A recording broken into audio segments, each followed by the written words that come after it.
The gases are released from cars or factories and rise into the sky, and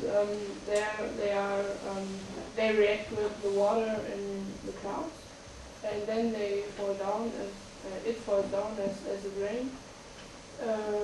It runs off. It runs off the hillside and is leaching into the river, and there it affects the water and soil chemistry.